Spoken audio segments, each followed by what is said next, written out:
Hello, everybody. Welcome back to the SOMM TV podcast for a very special episode. This is officially our Valentine's Day episode. And on today's episode, I have our director of Aphrodisiacs and all things having to do with Valentine's Day, Claire Coppi from SOMM TV. Honored to be here on behalf of Aphrodisiacs. So on today's episode, we are going to talk about the concept of an aphrodisiac, aphrodisiacs in food and alcohol. And on today's pod, everybody gets laid. So, yay. So there's just enough time for you to put all of our sage advice.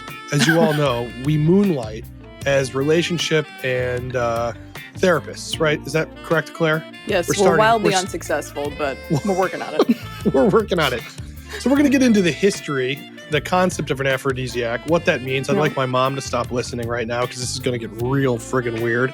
And and then, well, I don't know. I have a feeling you and I are. That's true.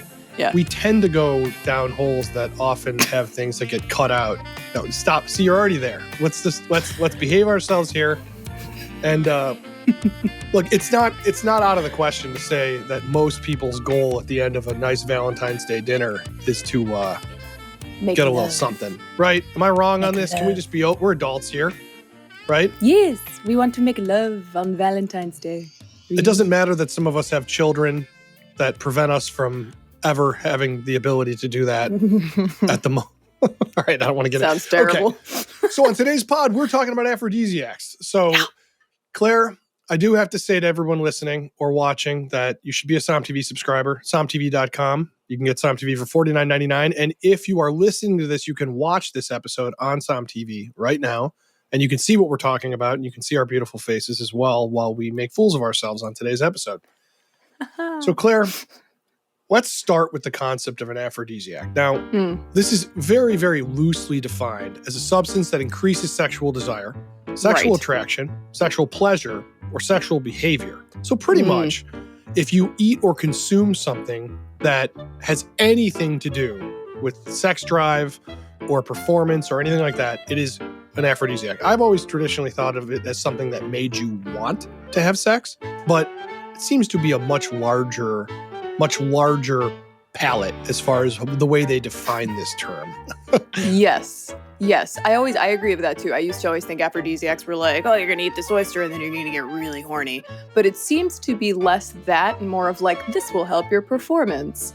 Or with the history of it, like, this will make you more fertile, which might not be what everybody's going for on Valentine's Day. But allegedly, that might not be your end game for your Valentine's Day evening. But so there are a lot of real easy targets in this category. Yeah. Some of which I will say may or may not work, or they may provide a different function. Yeah. We're going to start with food, and then we're going to get into wine. We have picked a few wines that we think you should have for Valentine's Day in various price ranges at the end of this podcast, because wine is on the list of aphrodisiacs. And we'll get into why alcohol works and some of the reasons that it has an advantage to be called that towards the end here. But let's start with food. Because on Valentine's Day, we all know it is a pain in the ass to go out. So many of you listening are thinking, I don't want to go out. And many of you also listening are like, shit, I have to work on Valentine's Day because I'm a server or a sommelier or work in a restaurant or service industry. Claire, have you worked on Valentine's Day many times yourself? Many times. Yep. Whole lot of two-tops. Lots of two-tops. And you have to make it like a prefix menu with like seatings, because otherwise they'll sit there. Sorry, like I love being in love, but a lot of couples would just sit there for like 3 hours and order like two things and just look at each other, and it's like, please just go home and do your thing. Like, So yeah, can't do a la carte. You got to turn those tables over, because if not, baby. You got to turn and burn. As a bartender for many years, I remember the Valentine's Day was for the bar, it was, I cannot tell you the amount of cosmopolitans I made. It would be just making Cosmo after Cosmo after Cosmo after Cosmo after Cosmo. Is it because they're pink?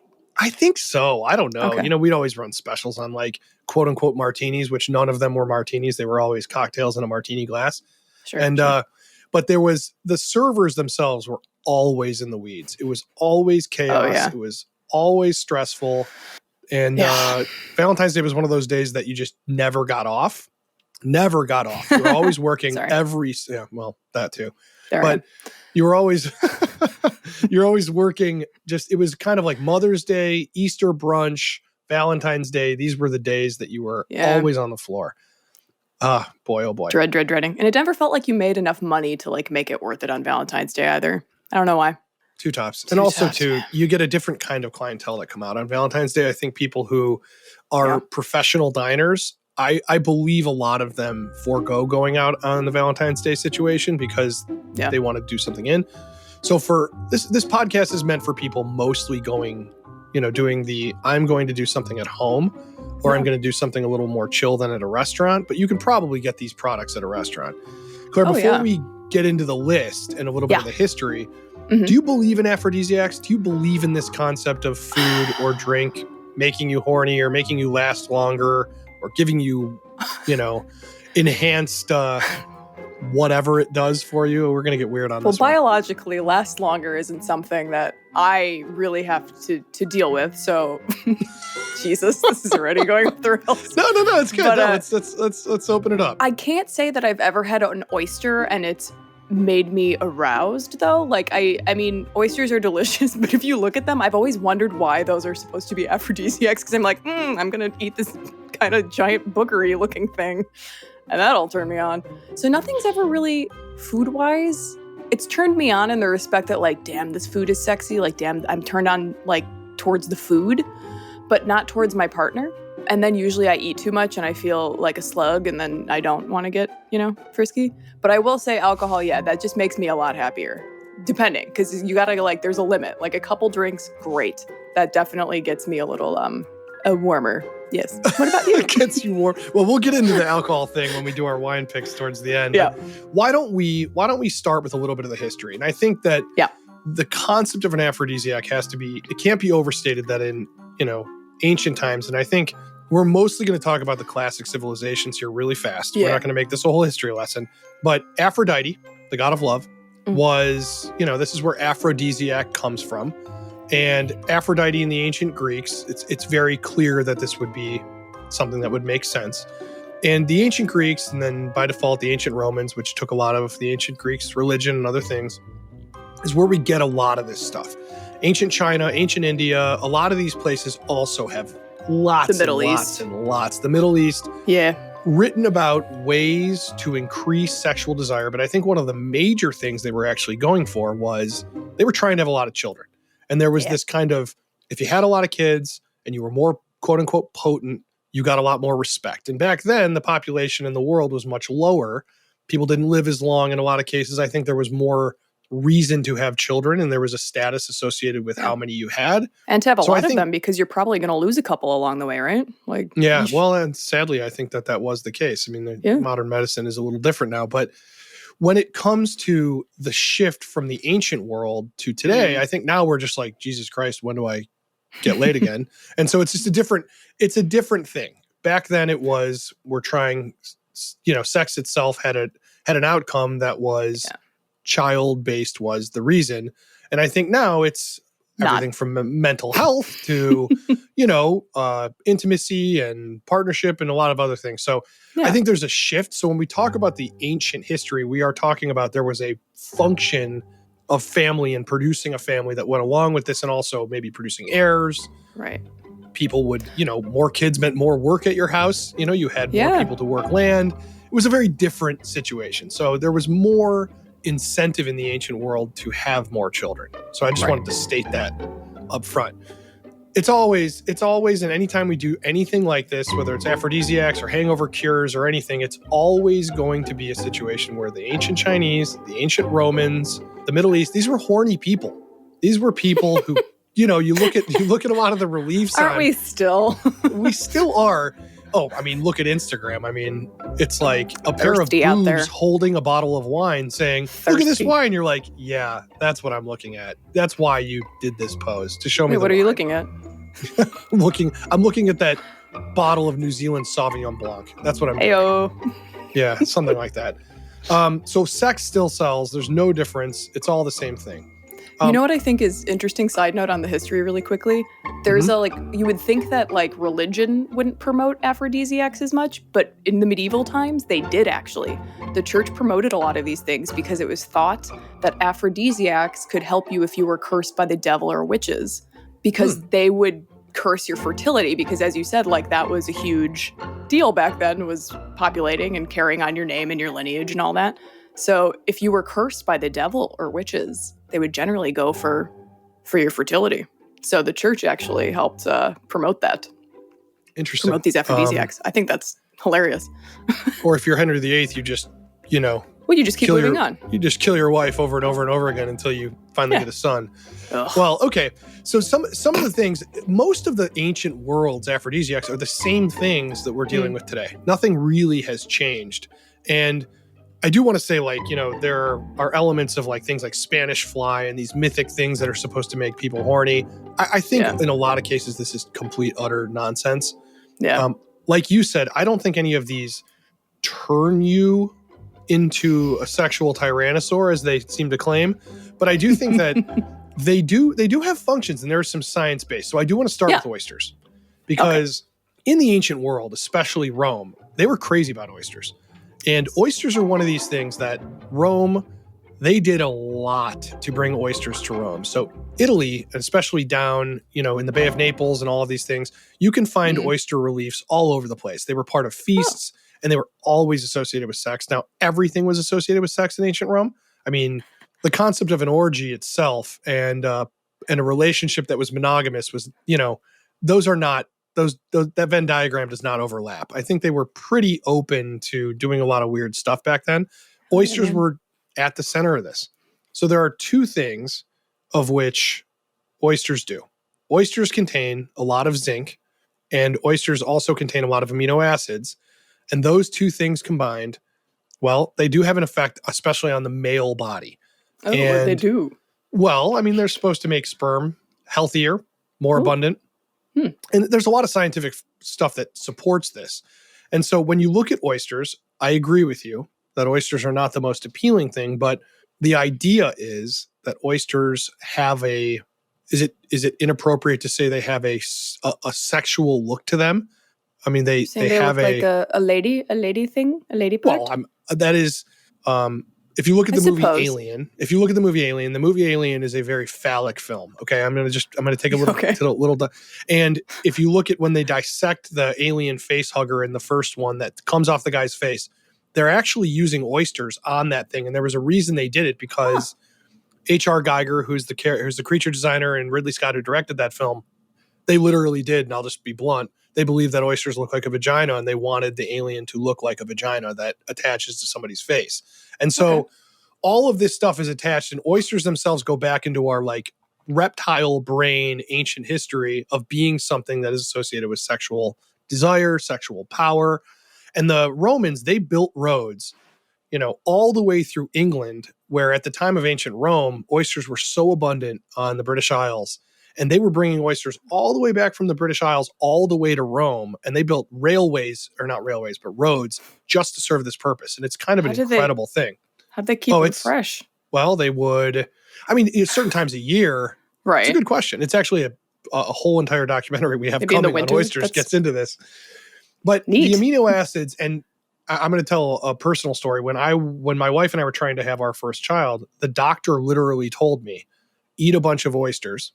And it could work. Now, I love oysters, and I did that, and we did have a child. I don't know if the correlation is with the oysters, but it's true. Well, try for a third and don't have oysters this time. And if it doesn't work out, it's the oysters. I don't think my wife is listening to this. She doesn't listen to the podcast, but I can tell you right now, she would turn it off right there and walk in here and say, there is no chance. She just comes screaming over at me, my house. Yeah. It's like, get up.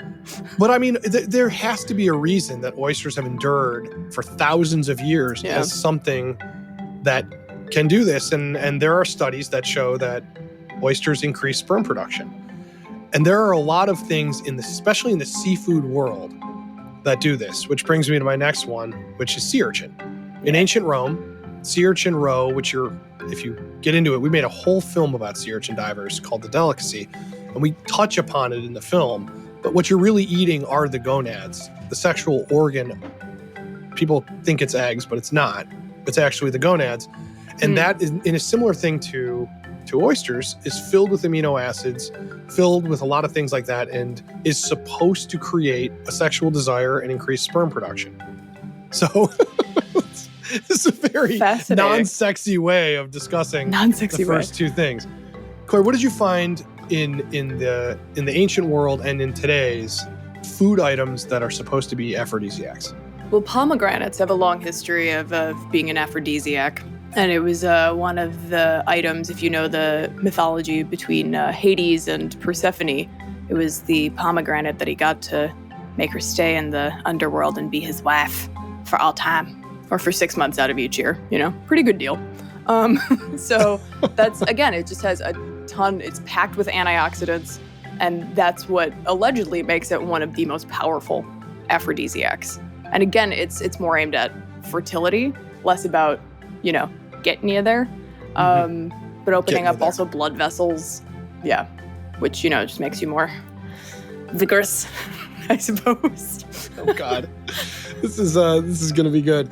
I'm sorry. What else? So no. And I think the if you look around, like especially places like Armenia, the pomegranate's a symbol of Armenia and a symbol of fertility. And a symbol of growth, and that is a constant thing throughout history, that these things that represent rebirth and fertility become the symbol of, in the case of Armenia, it's their national symbol.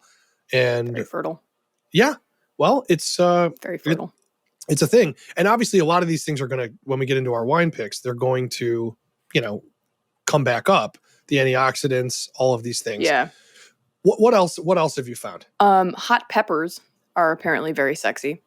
I just would suggest not touching the pepper and then touching other places. Wash your hands after, in between, Oh, God. But they're great for stamina increase. They contain an active compound called, help me with this. Capsicum? Capsicum. I was going to say capsaicin. Capsicum. Capsaicin, it could be. But which, again, improved blood flow and increased metabolism. So it just speeds everything up and really revs your engine. Is the medicinal way. So it's sort of like it gets your body moving, opens up the blood vessels. Gets that heart rate going. Yeah. Oh yeah. Okay. But again, wash your hands in between. Yikes. I could see that being really bad. Yeah, I would recommend washing your hands anyway before you do anything like that. Just as a good principle. All right. So I've read a lot about chocolate. Dark chocolate in particular as being something that is supposed to, which works great with Valentine's Day. Everybody wants chocolate on Valentine's Day. Why dark chocolate? What is the reason dark chocolate gets you randy? Because it contains higher levels of a chemical that I'm not even going to try to pronounce. I'm sure you could take a crack at it with your phenylethylamine. With your knowledge. Damn, you're so smart. Yep, contains high levels of that beautiful word, which is chemical phenols. Yep. Which we find in what? What else do we find? We find that in wine. Heyo. Heyo. So yes, it's and I mean I feel this every time I take a bite of chocolate. It leads to feelings of happiness and excitement. But again, I'm more happy and excited for the chocolate. That I have the chocolate in my life and not my partner. Well, so there are real scientific studies that show the darker the chocolate, oftentimes because milk chocolate is a lot of sugar, right? I mean, you're pretty much you're losing the cacao. Yeah. Right. And so, but they have shown that if you eat dark chocolate, serotonin increases and you feel happier. It is a thing that actually does happen chemically in your body. And I would say if you're happier, you're probably more, you're more open to having sex, I would say. I wonder how many listeners, because there's this concept, a lot of these foods here we're talking about. I mean, dark chocolate's pretty straightforward. I don't know that anybody sits down and just eats hot peppers. That's not the most common thing. But for the most part, these are items that are eaten on their own. You eat sea urchin, it's very lightly dressed. It's just a piece of sea urchin generally. You're not eating anything with it. Straight gonad. I wonder how many people listening to this have had an experience with oysters or sea urchin, or our next one on our list, salmon, which is also a seafood, and actually had a response like we're talking about. Why salmon, Claire? Salmon, which honestly I can kind of see the salmon thing for sure. It's filled with omega-3 fatty acids, which means increased sex hormone production. So why, I mean, omega-3 fatty acids increase, I would assume too, there are a lot of studies. I mean, when I looked into the salmon thing, everything seems to point to like sperm production. So it's all fertility. But I think that what these do, the analogy would probably be like when you see food and you begin to salivate, like you think you're going to eat. I think this is a similar thing. If you eat these foods, your body starts going, all right. I'm in a great place. We're in a great place. We're healthy. There's some really good nutrients. And so it puts some energy into the production of sperm, I guess. That is true. And I mean, it has to be said, a lot of aphrodisiacs, because it's also got like spinach, kale is on there as well. A lot of these things are pretty healthy. Mm-hmm. So I think that also just goes back to like, if you eat cleaner and healthier, you feel better. And so you probably you're feeling sexier, you know? Interesting. I don't know. I mean, I think this is like why Gwyneth Paltrow is like a billionaire now, is this whole concept. Everything she's like trying to do with Goop is like what you're describing here. But think about it. I mean, if you hork down a Big Mac, you going to feel up for doing stuff? Not feeling too sexy, Jason, after that Big Mac. No, I didn't see Big Macs on my list. No. Yeah. That's what I call, after that, like after you eat a big meal like that, that's what I call slug love. Like when you still do it. That's what I call slug love. The visual you're probably just like, God, this is it. Slug love should be the name of this podcast. That should be a whole spin-off. Slug love. Here's what I ate. You wouldn't believe I had sex afterwards.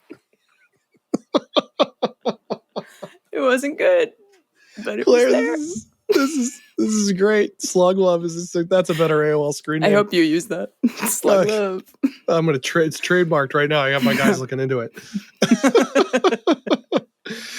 So here's our plate right now for your Valentine's Day. What you're gonna do?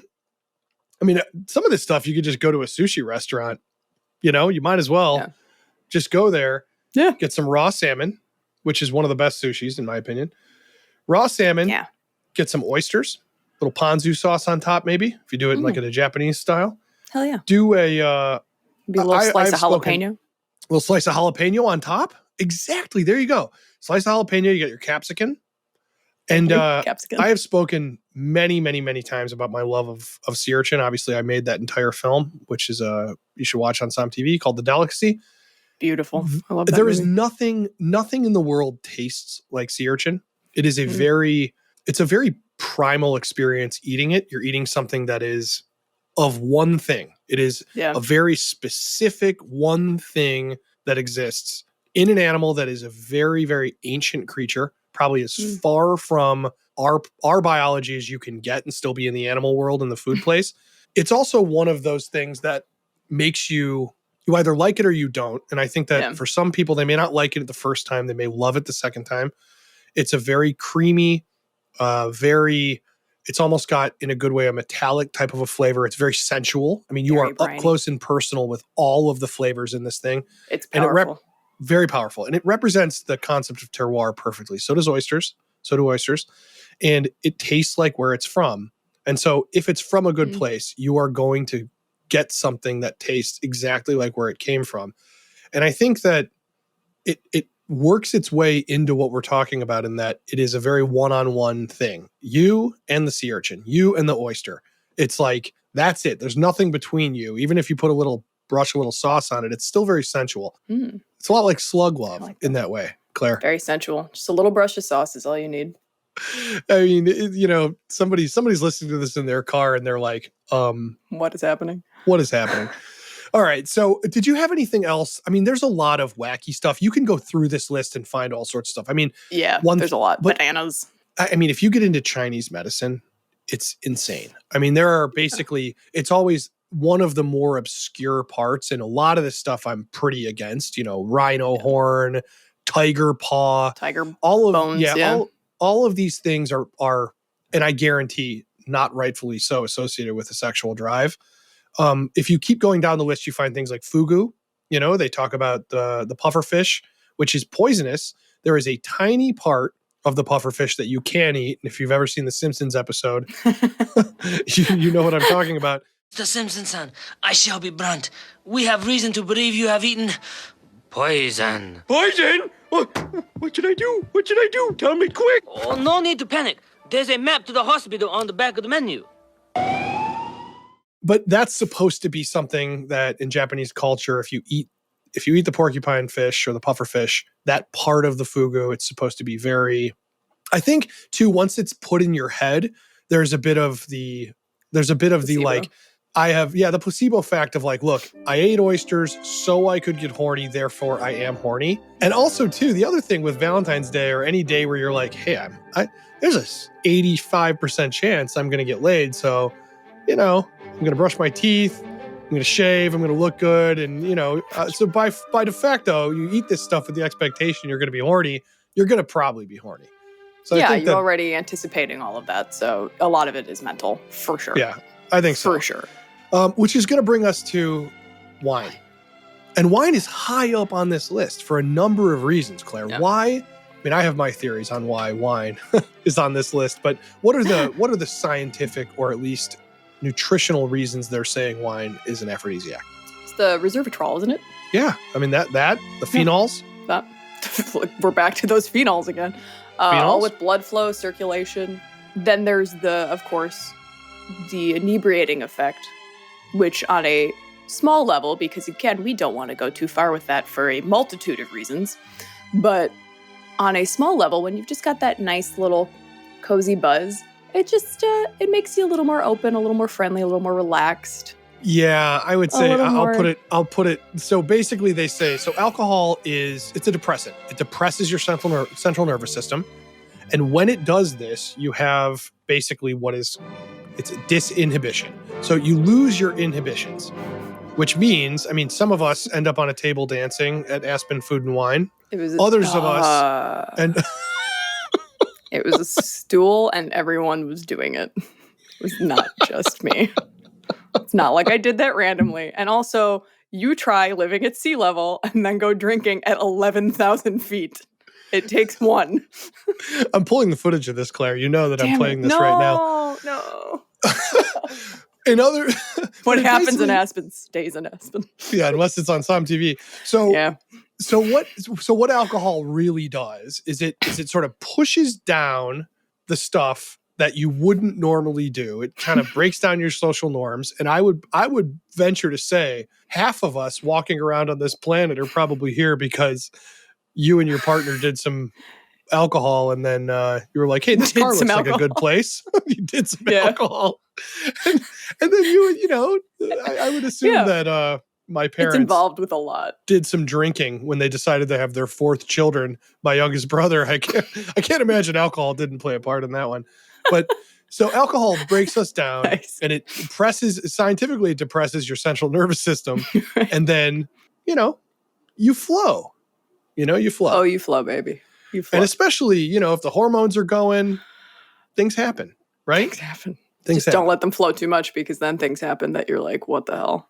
But we all know that. We've all made mistakes. So we've picked a few wines for Valentine's Day. You guys listening to this, you have a couple weeks. You have plenty of time to arrange your oyster, jalapeno, sea urchin, salmon, dark chocolate meal, and wines to go with that, which is quite a spread here. Mm-hmm. Claire, do you want to start with a wine? I think some of these are admittedly and should be a little cliche for Valentine's Day. Sure. But I would assume the person you're going to be with on Valentine's Day is not also listening to this podcast, so you can claim this as your recommendation, okay? Just say, listen, I got the perfect wine for Valentine's Day, and Claire and I are going to help you right now. Claire, what is your pick to break down somebody's inhibitions so that they will sleep with the listener? Oh, well, that's tequila. I thought we were just choosing like romantic bottles to pair with some of these things. That's a whole other list. All right, tequila. All right, tequila's one. A lovely bottle that would pair with a lot of these things on the list, actually. I did not choose a champagne because I think that's a kind of obvious go-to. Pick a champagne, you'll be set. This is still sparkling, though. Mm-hmm. This is from a region called Bougie-Cerdon, which is kind of at this junction of the Jura, the Savoie, mountainous region.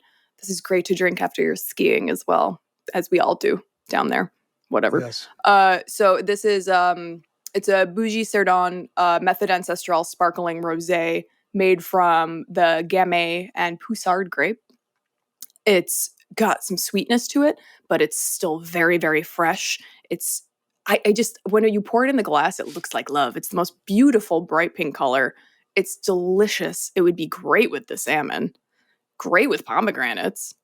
I honestly think it'd be good with chocolate too, and chocolate's really notorious to pair with. I just think it's an all-around delicious bottle. We used to pour it at Republic quite a bit. The specific producer I'm thinking of is Patrick Botex, and it's just delicious on all fronts. Strawberries, raspberries. Yum. What does this wine cost, and can people actually get it? People can get it. It's pretty reasonable. I want to say it's like $20. Wow. Okay, this is awesome. $25. Yeah. All right, I have the picks that I picked, and I picked 3 wines are, again, cliche, but this is a cliche day. You kind of got to lean in to the Valentine's Day situation. Sure.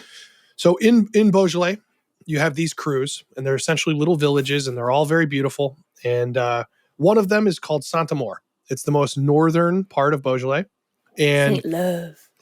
Yeah, I mean, it's a really easy thing to do. And this is a nice, a lighter wine made from Gamay grapes. It's a beautiful wine, and you can get even the most expensive ones are not going to be over $40 some. I mean, these are not very pricey, and they're very delicious, very, very well made. Mm-hmm. I'm not even going to recommend a producer because I think anything with Saint-Amour on the bottle is going to be great. I personally put a little tiny chill on it, and like you said, this would go. I mean, this, I wouldn't call this a seafood wine, but it would be fine. It really would, especially if the salmon's cooked. Fattier fish, yeah. Yeah. Or tuna. But I will also say you put a little chill on a red wine and it has much more of an application towards the things you wouldn't expect. Yeah. This is one of those red wines that can go with fish very well, but also if you're doing something different, charcuterie board, any of this stuff, it's going to be great. It's also a great wine with chicken, by the way. They do great chicken in Beaujolais, and it's one of the red wines I would strongly recommend, having with something like chicken. So Saint-Amour, Beaujolais, and you can get it anywhere from like, $15, $16 all the way up to about $40, $50, depending on who the producer is. So very gettable. What else do you have? Nice pick.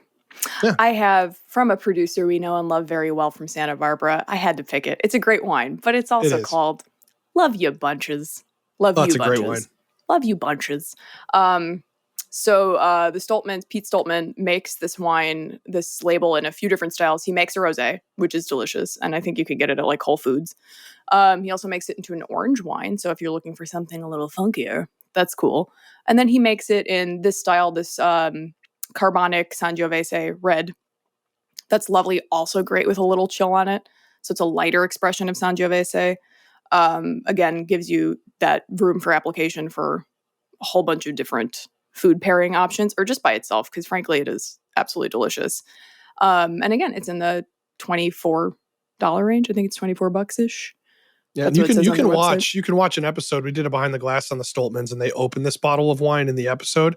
It's a tremendous. I love this, and the name "Love You Bunches." I mean, that's so cute. You bring that to Valentine's Day, and it's like a handwritten note. It looks like you wrote it on there yourself. It's so dang cute. You can be like, "Look, I made this wine for you." That's no, that's a really good pick. Honestly, I'm pissed off I didn't think about it because Pete's a friend, and that's a really, really good wine. That is really good stuff. So my next one is, again, we're going down the cliche route. Now, I hate to do this, but you bring flowers on Valentine's Day, but instead, why don't you bring a rosé? It's got the term of, like a rosé. It's got the very nice pink color. Now, the one I would tend towards is something with a little more body. Like, if you can splurge, because a lot of people do not spend money on rosé. You tend to think of like, a Côte de Provence or something simple that's like 10 or 15, upwards of $20 max. Mm-hmm. This is where I would say splurge. It's Valentine's Day.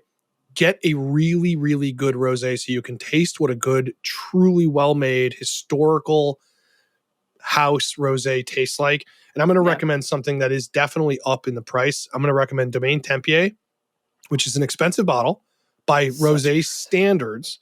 But this is a rosé that can age incredibly well, which people always ask me because I'm always talking about ageable rosés and how good they are. They get more body as they age. They become much more complex. They level out a little bit, but you can also drink any of these, like Domaine Tempier or any of the Bandol rosés, things that are, you're pushing north of $50. And in some cases, some of the Tempiers are nearly 80, $100 a bottle, sometimes more.